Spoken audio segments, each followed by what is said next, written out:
Hello everyone and welcome to today's lecture. Today we will take a step back and leave a bit the contents of the course and talk about a concept and a powerful tool, and that tool is mathematical induction. It will be very useful in this course and in many other courses in mathematics. It's a way to prove things. If you have not seen it before, this is the time to see it and to learn it. If you have seen it before, I encourage you to still watch this video because we will do things slightly differently from how you will probably have seen this before. So come along. So what is mathematical induction about? What is it that we try to do with mathematical induction? Well, suppose we are in the following situation. We want to prove that a statement holds not necessarily for a specific integer, but for all positive integers. For example, we want to prove that 11 to the power n minus 6, that number is divisible by 5 for all positive integers n. In general, what we want to prove is that we want to prove that a certain statement Pn, so Pn is indexed by a positive integer n, holds for all positive integers. So in our case, this is Pn. Pn is the statement that 11 to the power n minus 6 is divisible by 5. So what is the idea of mathematical induction? Well, let's start modest. Let's prove that the statement is true for n equals 1. If we can't do that, we're kind of in a bad position. So let's try to do that. Assume we have done that. What we prove next is a general mechanism that is very ingenious. We don't actually prove that the statement is true for every integer. We prove that it is true for a given integer, assuming that it's true for the previous integers. So in other words, we prove that statement Pn is true, assuming that P1, P2 through Pn minus 1 are true. So we prove that once the previous statements are true, then our statement is true. It's an implication. So if P1 through Pn minus 1 are true, then Pn will be true. Assume we have done that. So what do we know? By point 1, we know that P1 is true because we proved P1 by hand. Now point 2 tells us that P2 is true provided that P1 is true. But we know that P1 is true, so P2 will be true as well. Now point number 2 tells us that P3 is true provided that P1 and P2 are true. But now we know P1 and P2 are true, so P3 will be true as well. Now, so on, we get that Pn is true for all n greater than or equal to 1. This is known as the principle of induction. One way to illustrate the principle of induction is by the domino effect.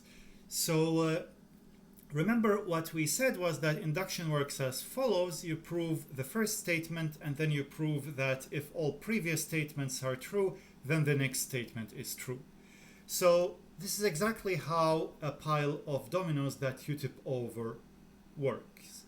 If you know that the first piece of dominoes will fall, and you know that a given piece, say this one, will fall provided that all previous pieces have fallen, then you know that all pieces will eventually fall.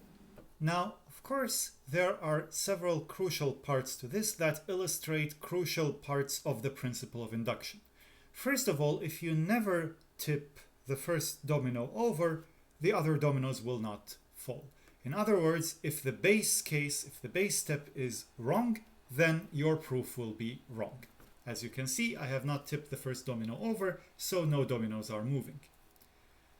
Another problem that can happen is that if it doesn't really follow that once you tip a domino over, the next will follow. If you have gaps in your inductive step, then tipping the first domino over will not achieve anything. You will not prove the statement for all n if your induction step is faulty. So you need both the base step and the inductive step. So let's see how this works in an example. Let us look at the example I mentioned earlier. We want to prove that 11 to the power n minus 6 is divisible by 5 for all n greater than or equal to 1. So we start with the base step where we set n equal to 1. Well, in that case, it's not very difficult because 11 to the power n minus 6 is actually 5, which is divisible by 5. So we check this statement. And usually the base step is very easy to prove, but it's crucial to do that because otherwise we don't know that the first brick of dominoes has fallen, so we cannot have any domino effect. Next, we prove the induction step. We prove that the statement is true for some n, assuming that we have already proved it for 1 through n minus 1. The strategy to be able to do this is to rewrite the nth statement in terms of statement n minus 1 and maybe even smaller, even more previous statements. Let's see how it works. So we start with 11 to the power n minus 6, which is the number we want to say something about. We want to express it in terms of n minus 1. The easiest way to do it is to realize that by power rules, 11 to the power n is 11 times 11 to the power n minus 1. And the minus 6 just is there. Now, remember, the induction hypothesis was that 11n minus 1 minus 6, this thing is divisible by 5. This is what we are assuming. We are assuming that we have proved the statement for the previous cases. Now, how do we rewrite this so we can use this? Well, saying that something is divisible by 5 is the same as saying that it's a multiple of 5. So 11 to the power n minus 1 minus 6 is 5 times some number k, some integer k. Or if we want to have 11 to the power n minus 1 by itself, we move the 6 to the other side and we get 5k plus 6. So our induction assumption for 11 to the power n minus 1 says that this is a power of a multiple of 5 plus 6. Now we plug this into our formula. So plugging it in, we have done the induction step. We have referred back to the induction hypothesis. Now, hopefully, upon some algebraic simplifications, we'll be able to see the answer.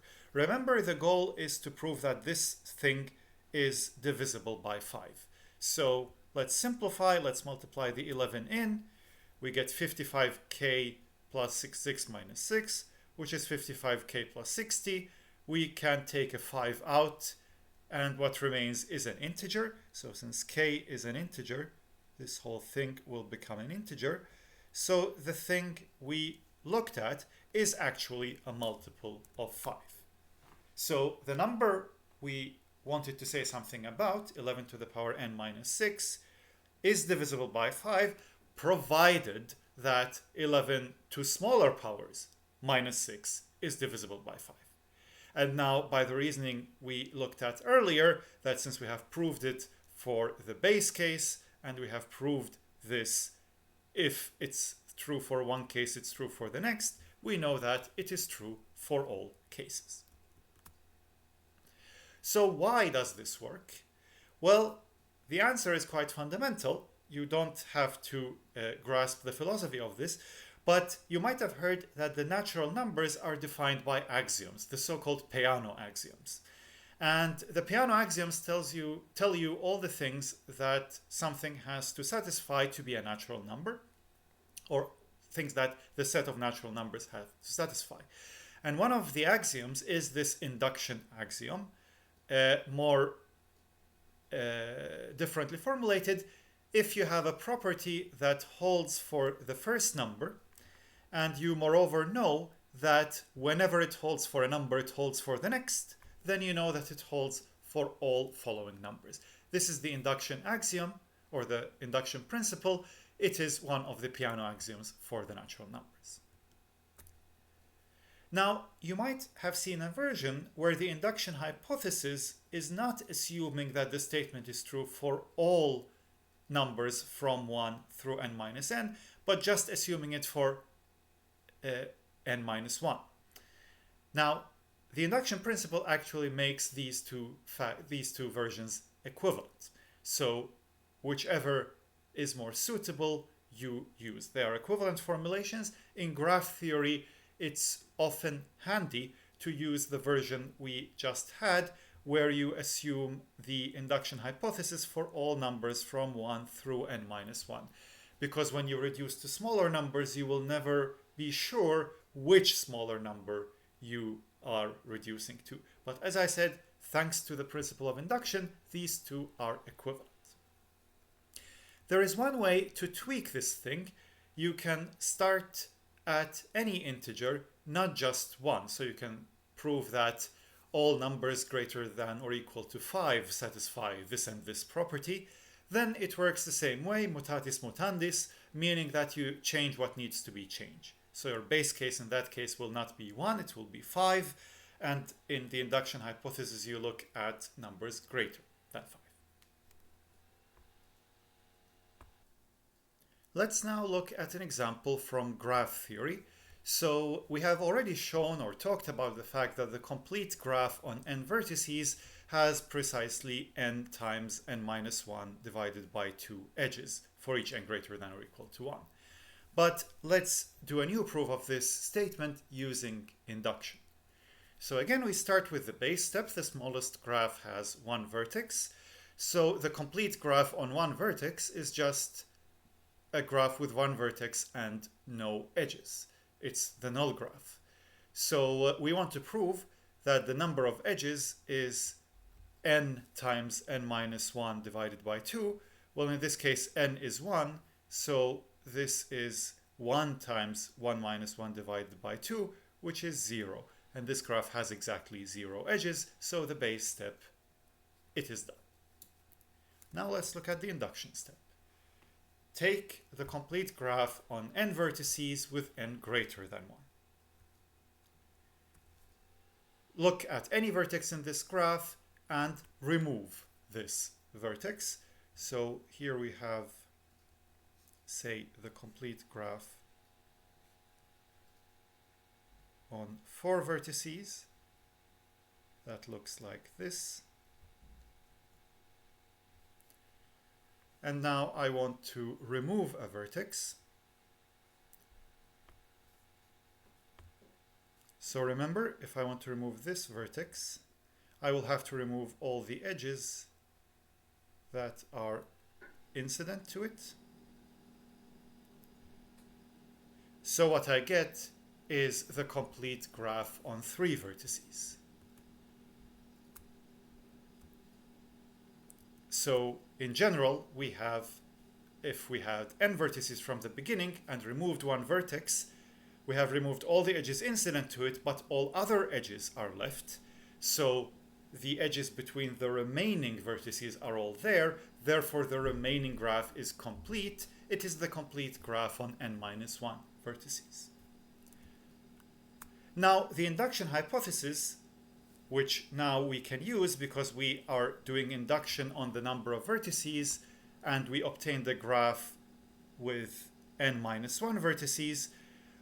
The induction hypothesis tells us that the number of edges in this graph is number of vertices times number of vertices minus 1 divided by 2. In this case, n minus 1 times n minus 2 divided by 2.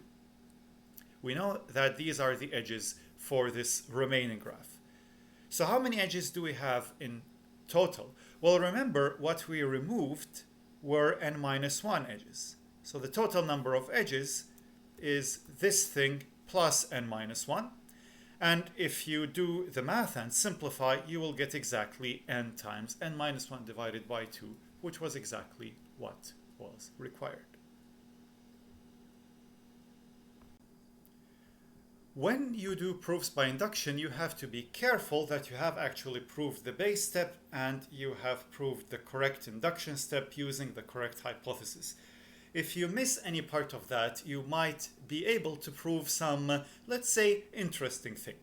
So listen to the proof of the following statement and try to find out what is wrong in it, or maybe it's true. So the statement is that all horses are the same color. In the world, all horses are the same color.